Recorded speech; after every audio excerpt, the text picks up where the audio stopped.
Les pharisiens avaient entendu dire que Jésus baptisait plus de disciples que Jean. En fait, Jésus lui-même n'a jamais baptisé qui que ce soit, c'était ses disciples qui le faisaient. Quand Jésus apprit ce que l'on racontait, il quitta la Judée et retourna en Galilée. Pour s'y rendre, il devait traverser la Samarie.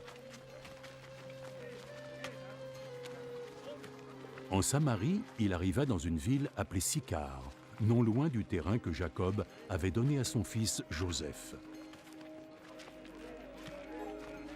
Il y avait là le puits de Jacob. Jésus, fatigué par le voyage, s'était assis près du puits. Le soleil était à son zénith.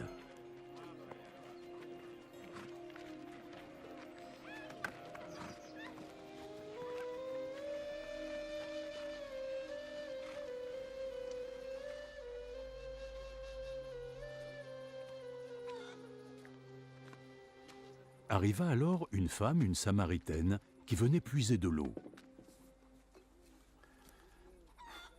Donne-moi un peu de cette eau. Ses disciples étaient partis en ville pour acheter de la nourriture. Tu es juif et moi je suis samaritaine.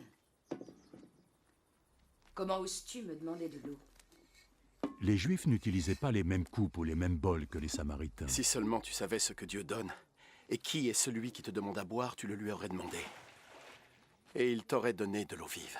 Ah oui, tu n'as pas le moindre seau et le puits est si profond. Où est-ce que tu pourrais trouver cette eau vive dont tu parles? C'est Jacob, notre ancêtre, qui nous a donné ce puits. Lui, ses enfants et ses bêtes, tous ont bu de cette eau. Tu ne prétends pas être plus grand que Jacob, n'est-ce pas? Quiconque boira de cette eau aura de nouveau soif. Mais celui qui boira l'eau que je lui donnerai n'aura plus jamais soif. L'eau que je leur donnerai deviendra en eux une source, d'où jaillira l'eau vive, et leur offrira la vie éternelle. Et donc, si tu me donnes de cette eau, je n'aurai plus jamais soif alors, et je n'aurai plus à venir ici pour puiser de l'eau.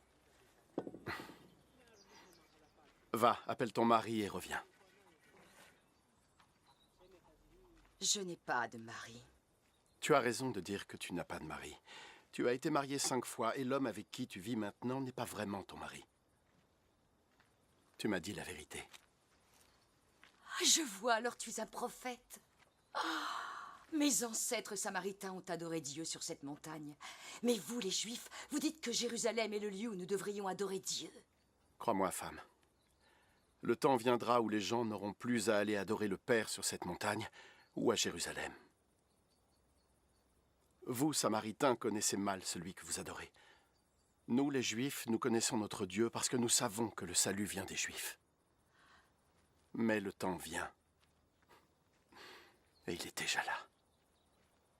Guidé par la puissance de l'Esprit de Dieu, les hommes adoreront le Père tel qu'il est vraiment, lui offrant la véritable adoration qu'il demande. Dieu est esprit, et c'est seulement par la puissance de son esprit que ceux qui l'adorent atteindront sa vérité. Je sais que le Messie va venir. Et quand enfin il sera là, il nous expliquera tout ça. Je le suis. Je le suis, moi qui te parle.